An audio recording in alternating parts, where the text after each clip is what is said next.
Proclamación del Santo Evangelio según San Marcos. En aquel tiempo Jesús entró en la sinagoga donde había un hombre que tenía tullida una mano.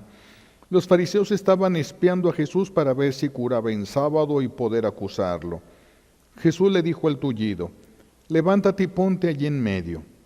Después les preguntó: ¿qué es lo que está permitido hacer en sábado, el bien o el mal? ¿Se le puede salvar la vida a un hombre en sábado o hay que dejarlo morir? Ellos se quedaron callados. Entonces, mirándolos con ira y con tristeza, porque no querían entender, le dijo al hombre: extiende la mano. Le extendió y su mano quedó sana. Entonces se salieron los fariseos y comenzaron a hacer planes con los del partido de Herodes para matar a Jesús. Palabra del Señor. Siéntense, por favor.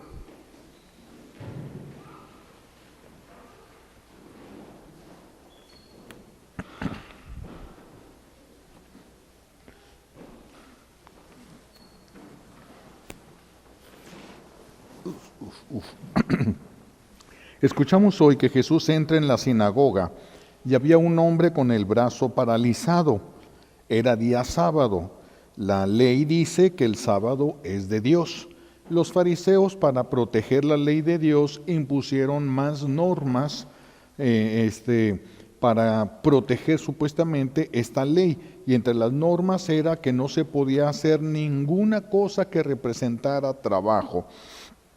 Así de que por eso estaban espiando a ver si Jesús hacía un milagro. Estaban pendientes, buscando que cometiera un error, que pudiera hacer algo para poder acusarlo. Jesús va a utilizar esta ocasión para ayudarles a ellos, que son sus enemigos, y le pide al hombre que se pare al centro.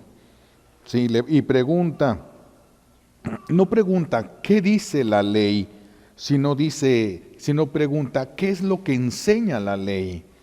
Por eso les dice: ¿se puede ayudar a un hombre o se le tiene que dejar morir porque no se puede hacer nada? Esto tenía que haber llevado a los fariseos a hacer un discernimiento y darse cuenta de que lo que ellos pusieron para ayudar a la ley en realidad le estaba perjudicando. Pero como la ley lo que ellos pusieron prohibía todo tipo de trabajo, Jesús les pregunta: ¿también prohíbe la caridad? ¿La ley está prohibiendo la caridad? Entonces ellos se quedan callados. Y Jesús, dice la palabra de Dios, le duele la obstinación, porque aquí ya hay una obstinación en ellos. Una cosa es no poder entender y otra cosa es no querer aceptar. Cuando nosotros no queremos aceptar el mal para quedarnos con él, es cuando entramos en obstinación. Es lo que se le llama la obstinación. La obstinación ante la evidencia, eso nace de la soberbia de nosotros. El no aceptar que nos equivocamos. Hay personas que no pueden, no quieren aceptar que se han equivocado a pesar de la evidencia que se pone delante de ellas. Hay una obstinación también que nace del miedo. Hay una obstinación que nace de la soberbia y hay otra obstinación que nace del miedo. El miedo a ser reprendidos, el miedo a equivocarse. Y este se alimenta de recuerdos dolorosos. El otro es el peligroso. Los dos son causa de peligro porque no deja de ser una obstinación, pero tiene mayor malicia aquel que nace de la soberbia. La obstinación que nace de la soberbia, por eso podríamos decir, es muy peligrosa. Sin una gracia especial, una persona que se obstina en su pecado se condena. ¿Por qué? Porque Dios respeta la libertad humana. Si una persona se obstina en un pecado y no quiere reconocer que algo es pecado, aunque los demás se lo quieran mostrar, se corre riesgo auténtico de condenación eterna. Por eso es grave la obstinación, por soberbia, la obstinación por soberbia. La obstinación nos va entonces a atar al pecado. Si yo no quiero reconocer que es pecado, entonces no voy a poder no voy a reconocer que hay una culpa. Y si no reconozco que hay una culpa, no voy a arrepentirme. Y si no me arrepiento, no voy a reparar el daño. Por eso es que la persona corre peligro de condenación eterna. La obstinación en el mal, cualquier tipo de pecado, robar, traficar, mentir, odiar, despreciar a las personas, estar resentidos, hay quienes están obstinados en resentimientos, la lujuria, etcétera, hace que no pueda tener luz la persona del Espíritu Santo. ¿Por qué? Porque si tú lo que quieres es el pecado, el Espíritu Santo te respeta. No es que no pueda o que no quiera, es respeto. El Espíritu Santo nos respeta. El que se obstina en el mal no se puede humillar. No quiere humillarse, no puede humillarse porque piensa, se aferra que las cosas son como quiere que sean, aunque se le presente una evidencia. Al apagar la gracia la persona con la obstinación, al apagar la gracia, también se va apagando la fe. Se va haciendo la persona capaz de hacer cosas peores. Mientras más dejemos crecer la obstinación, más cosas peores vamos a ir haciendo. Primero se abraza al pecado, después la persona siente derecho que tiene a ese pecado, después la persona va a despreciar a Dios diciendo que no cree que Dios está mal, que eso no debería de ser pecado. Luego va a pasar a retar a Dios para defender ese pecado. Y hasta llegan algunos a decir que no les importa ir al infierno. ¿Hasta dónde puede llegar la obstinación por un pecado? No sabiendo que la obstinación por un pecado es como si nosotros exigiéramos a Dios que nos mandara al infierno. En el infierno cada persona sufre diferentes tormentos, no todos sufren lo mismo, no todos llegan y todos están en las mismas circunstancias. No.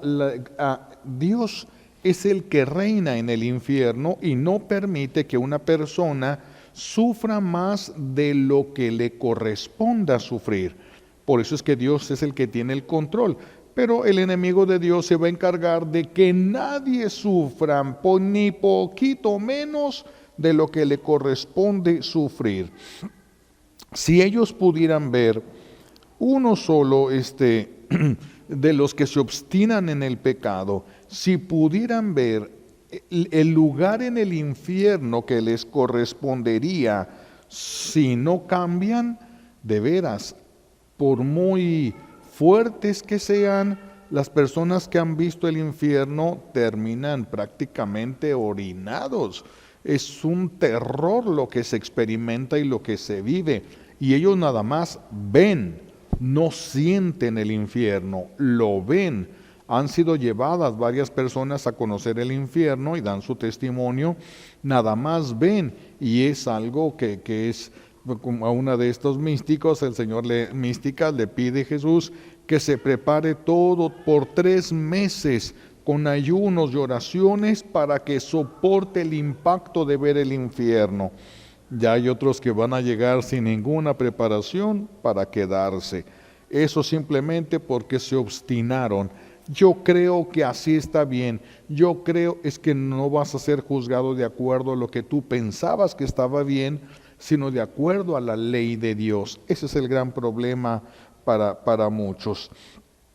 El pecado cuando es aceptado ensordece a la persona. El alcoholismo aceptado, por ejemplo, no permite que los demás le digan que es alcohólico.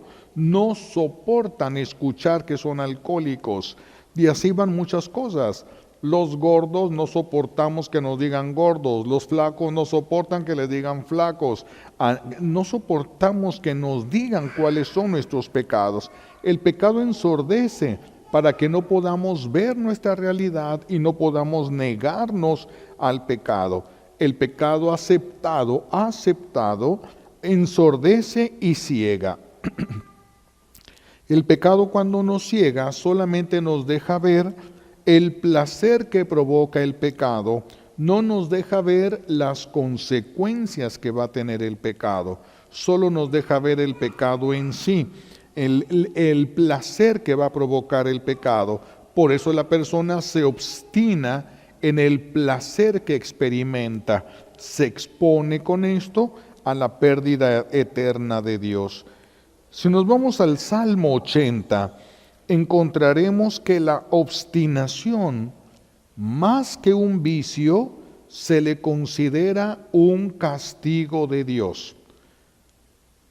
Cuando alguien se obstina en algo, Dios le va a hacer ver por la buena, si no acepta, le va a hacer ver por la mala, si ni por la buena ni por la mala acepta, lo deja vivir en su pecado, lo suelta para que ande según su corazón. Lo suelta. El Salmo 80 nos dice dice esto el Salmo, pero Israel no quiso escuchar, no quiso obedecer, por eso los entregué a la dureza de su corazón, a que anduvieran según sus antojos. ¿Qué es esto? Pérdida total de nosotros. Pérdida total de nosotros. Es como un hijo que empezara a tomar, y cuando le empiezan a decir los papás que toma mucho, grita, se enoja, golpea, rompe cosas y no quiere que nadie le diga nada. Si después de varios intentos, si no quiere, ¿qué dice el papá? Pues déjalo. No quiere entender, déjalo. ¿Y dónde va a terminar? Pues en la cárcel o en algún centro de rehabilitación. También cuando alguien se enterca en su pecado, el Señor lo deja que se vaya por el camino que ha escogido. Ese es el gran problema de la libertad que Dios nos ha dado. Esta libertad que Dios nos dio a nosotros, que nos regaló y que hemos defendido tanto en nuestra vida y que queremos seguir gozando de esta libertad, se puede convertir en causa de condenación si nos descuidamos. Se puede convertir en causa de condenación si nos descuidamos. No necesita nuestro buen Dios castigar a un obstinado. El fruto de su obstinación será sufrimiento. Cuando nos obstinamos en el mal, el fruto de ese mal va a ser sufrimiento, va a ser dolor para nosotros. Y esto, por ejemplo, lo vemos en muchas cosas, en muchas formas. ¿Cuántas personas, verdad, se van a casar y la mamá y el papá, no te cases, mira, no te cases, no te conviene, mira que no, mira que sí, empieza y la persona se aferra, yo me caso, yo así, que si tiene esto no me importa, yo así la quiero, yo así lo quiero, y se casan. Ya después, cuando pasa el enamoramiento, es cuando se dan cuenta del error en el que cayeron. La obstinación los lleva a quedar atados a una persona que después ya no soportan. Bien se dice que en la sabiduría popular que el amor es ciego, pero los vecinos no. Por eso es muy bueno escuchar y discernir lo que se nos dice, aunque nosotros pensemos que no estamos haciendo eso. Si nos lo dicen, podría haber una posibilidad de que fuera, entonces nosotros nos ponemos a discernir. Discernimiento no es aceptar, creo todo lo que me digan. No, si yo no lo veo, tengo que discernir qué tantas posibilidades hay de que eso sea cierto. Qué tanto tenemos que calcular, tenemos que preguntar a otras personas. En lo espiritual también puede haber obstinaciones. En lo espiritual también. Una persona puede sufrir tentaciones intelectuales, por ejemplo, de escrúpulos, sería lo más fácil, lo más claro para poner. Son tentaciones intelectuales de escrúpulo. La persona siente que está en pecado. Siente, se acaba de confesar, pero siente que está en pecado. Siente que no debe de comulgar. Y entonces, pues no comulga, pide ayuda, uno como sacerdote tiene la obligación de ayudar a las personas, y entonces uno les explica cómo es la ley, cuál es la ley. Si nosotros cuando vamos a comulgar, se nos viene a la mente la idea, estás en pecado y no puedes comulgar, uno tiene que buscar en la mente, en los recuerdos, si hay algún pecado que hicimos en el lapso de la última confesión para acá. Si no te acuerdas de ningún pecado, eso es tentación y la persona puede y debe comulgar. Si la persona siente que no debe de comulgar y se pone a pensar si hubo algo y se acuerda que cometió un pecado mortal, ya no puede comulgar. Pero si no se acuerda, si está buscando, si verdaderamente y con honestidad busca y no encuentra ningún pecado, es una tentación intelectual. Hay personas a las que el enemigo de Dios les ataca mucho con tentaciones intelectuales para que la persona no vaya a recibir la Sagrada Comunión. Y hay quienes se obstinan, no, es que estoy mal. Bueno, a ver, ¿en qué estás mal? No sé. Hay personas que llegan a confesarse y dicen eso, pues, ¿de qué te vas a confesar? No sé. Entonces, ¿por qué vienes? Porque estoy en pecado. ¿Pero cuál pecado? No sé. No existe, es una simple tentación intelectual. Y la tentación intelectual no puede privar a la persona de pecado. No te acuerdas de ningún pecado mortal, no es una simple tentación intelectual que se tiene que hacer a un lado, ignorar y pasar a recibir la Sagrada Comunión. Pero pues muchos no prefieren escuchar esa obstinación en lo espiritual, incluso se prefieren escuchar eso, hacen caso a las tentaciones intelectuales y eso los aleja de Dios. Deja de comulgar, corre peligro de no condenarse, porque Jesús fue muy claro, el que no come mi carne y no bebe mi sangre no tendrá vida eterna. Por eso es tan importante revisar y dejarnos guiar. Si cuando alguien, si cuando alguien te quiera decir que estás mal en algo y tú te molestas o te pones agresivo, hay obstinación. Hay obstinación. Cuando una persona busca la verdad y alguien le dice, estás haciendo algo malo, la persona pregunta, ¿en qué? Ayúdame a entenderlo, a verlo. Dime cómo, dime en qué se nota, dime. Y después uno tiene que hacer el discernimiento. Pero si te dicen, estás mal y solo se reacciona con violencia, hay obstinación. Eso es una señal de obstinación, porque la verdad nunca se defiende con violencia. La mentira sí. El pecado sí se protege con violencia, la verdad no. Es necesaria la humildad para que nosotros podamos aceptar al menos la posibilidad de habernos equivocado. No podemos cerrarnos y pensar que somos incapaces de equivocarnos. Eso nos puede llevar a un error. Si una persona solo escucha lo que siente, está sola. Está sola, aunque venga a la iglesia, está sola. Si no es capaz de escuchar y si no es capaz de aceptar nada más de aquello que siente, está sola. Y las personas cuando caminan en lo espiritual solas, cometen pasan por muchos peligros. Es necesario por eso la humildad, es necesaria la obediencia. Para la obediencia en lo espiritual, es importante buscar un sacerdote que sea sabio y que sea prudente. Si lo encuentran me dicen, ¿verdad? Porque eso no hay casi ni para remedio. Pero se necesita un sacerdote en el que uno pueda confiar lo que le dice. Porque si vas, le preguntas al sacerdote, te dice algo, te muestra un camino verdadero y no lo sigues, cometes una falta grave. Si tú pones tu confianza en un sacerdote, tienes que ver primero en quién. Todos, eso es para también nosotros los sacerdotes que buscamos a veces el consejo de otro sacerdote. No es a todos los sacerdotes, uno busca a alguien en quien uno pueda depositar la confianza. Bueno, porque así ya podrías decir todo con verdad, pero quedamos sujetos a obediencia. Quedaríamos sujetos, solo que fuera algo que fuera pecado, nadie está obligado a obedecer. Nadie está obligado a obedecer. Pero si no, entonces sí. Se trata de confianza, ¿verdad? De confiar. en lo que nos está diciendo aquella persona que nosotros le hemos dicho, le hemos brindado nuestra confianza, aun cuando no estemos muy de acuerdo en lo que nos está pidiendo, porque no todo lo vamos a ver igual, no todo lo vamos a entender igual, pero ya con el paso del tiempo uno va agarrando confianza en la persona, sobre todo en el sacerdote, cuando va viendo que lo que dice es acertado, entonces va uno tomando confianza y ya puede tener más. Bueno, para evitar la obstinación es necesario la pureza. Los pecados de impureza hacen fuerte la obstinación, muy fuerte.